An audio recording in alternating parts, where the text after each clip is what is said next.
One of the state leaders of the GOP in North Carolina shared what he believed was a photo of Christine Blasey Ford, who of course accused Brett Kavanaugh of sexual assault or attempted a sexual assault. And it's a photo from the 1980s, and he believes that this is evidence that she couldn't have almost been raped because of the photo. So here is the photo and the Facebook post. He said, this is Lanny Lancaster saying, "This is the alleged sexual assault victim. Wow." The subtext there being that she is too ugly for anyone to try to rape. This is why so many people check out of politics, I think, is because this guy isn't some random person on Twitter. He's like a state level official for the GOP in North Carolina. Reached for comment, he found a way to make it even worse, possibly saying, "The media wants you to think she was a beautiful young lady who was on her way home from the tennis courts." The media. She had these long legs. I'm just seeing Jake Tapper now describing her as like a young, He keeps using the word svelte. Yeah. Weird. I just wanted you to see the real person. I wanted people to see that this is really her.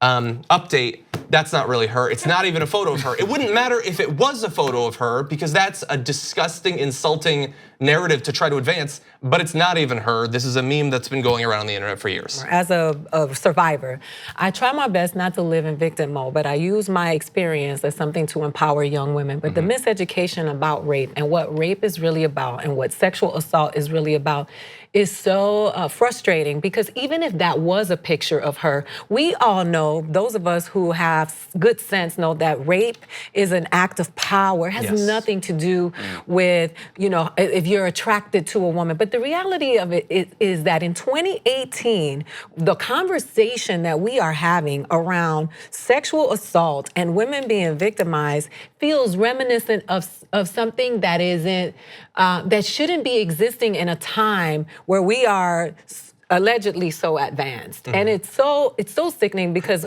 when we were talking about this earlier, we're talking about sexual assault with a woman who's a doctor.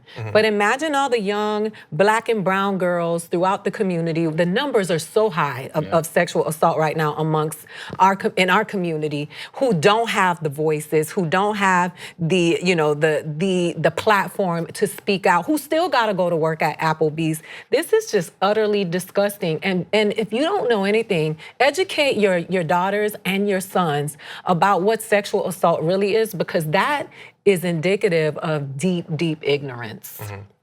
Yeah, just the casual ignorance and myths that are thrown around to justify horrific policies. And this seems crazy, and it is crazy, but it's also not a singular example of this. Donald Trump obviously has faced a number of different sexual assaults, and one of the defenses that he made for himself is, will you look at some of these women like I would sexually assault them, like I would try to grope them? I guess like the one silver lining of this kind of moment is that it almost is, it's ripped off the mask of the Republican Party. Like, I mean, there was, up until very recently, I mean, even still today, you see a lot of Democrats kind of like lamenting, where are the reasonable Republicans, whatever. Like, this is the Republican Party. These are the people who work for the Republican Party. This is what they believe. This is like how they are. They're hideous, heinous people who believe these kinds of insane things. And it's just like the mask is completely off now, like that. And so we have to try to at least, keep that in mind, because I think that there was an instinct for a while to sort of separate Trump from the rest of the Republicans. But like, no, they are one and the same. They are one and the same. Yeah, we're gonna transition to polls in just a little bit, but on this particular topic, I saw a poll having to do with, they asked people, if you had a politician that you support the policies of, but they've been accused of multiple sexual assaults from multiple different people, would you still consider voting for them? And between all Republicans and all Democrats, there was a 40-point gap. Republican males, 81% said, yeah, of course I would still consider voting for them. And look, there's big differences between the parties and between conservatives and liberals or let alone progressives on a lot of issues, but there's not a ton of 40-point gaps necessarily. Like not Medicare for all or even huge programs like this. Like, it almost seems like at this point, this is one of the foundational splits between the ideologies. And we've seen in terms of enthusiasm for the midterms, Republican strategists are saying that this is actually a silver lining because nothing has fired up Republicans like Brett Kavanaugh. Like think about what that is. They're fired up because they could possibly get an attempted rapist. Well, it's what they're fired up, but that's not exactly what they're fired up about. They're fired up because the libs are triggered, and that's what animates conservatism. True. They don't really care about sexual assault. It's not like a sexual assault, accusation is a plus necessarily. It's only a plus to the extent that it enrages the libs, and the people who they don't like, women, minorities, blah, You're blah. right. And that's what's really like animating. They're seeing these attacks on Kavanaugh from all the people that they hate, and that's what's really kind of driving this newfound enthusiasm for the GOP. But it's so dangerous because it's a cultural thing. This toxic male behavior and this. When I saw that woman delivering directly to the camera with her 2 daughters behind her, saying that it's okay for he's a young man, they groped him in the Latin community where the young men seem to be coddled a lot, and this behavior. When I saw all those Latina Republicans defending Kavanaugh. There's an attack on young women, on women in this, and it's culturally accepted. When I was listening to these men talk, first of all, is how dare you?